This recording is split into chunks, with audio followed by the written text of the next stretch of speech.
everyone, and welcome to Letty Does reacting to The Penguin, Season 1, Episode 8, A Great or Little Thing. This is the finale, and I don't know how this is going to end. When this came out, and I think even now, it's not confirmed for a second season, so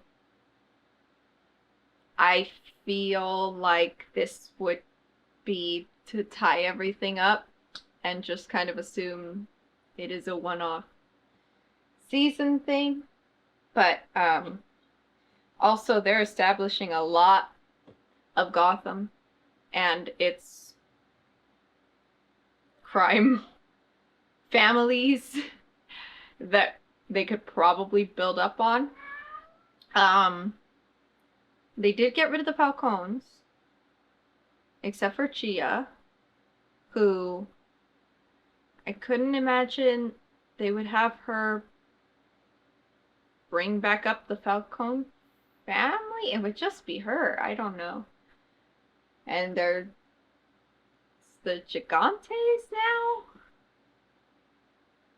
And the thing is, I don't think Sophia wants to do this crime family stuff. I think she just wants revenge.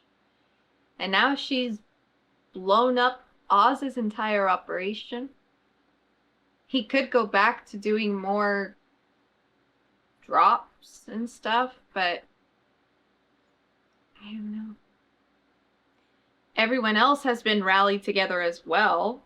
You can only assume that if Batman was to come back into the plot, it would be setting up just a lot of crime happening all at once in Gotham for him. But I don't know if they would do that.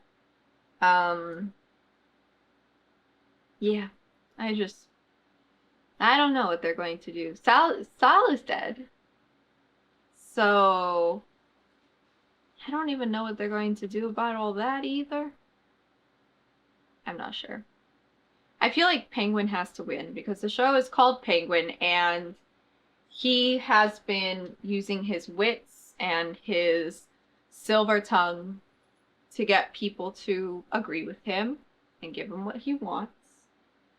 I don't know if that is going to be like a everything comes crashing down type of thing, or yes, he really is this good at being bad that everything works out for him. Will Batman show up at the end to beat the crap out of Oz? Probably not, but who knows? Maybe Robert Pattinson had some free time in his schedule. Not like he's busy hosting Love is Blind with his wife or anything. I guess we will see, huh? Let's get started.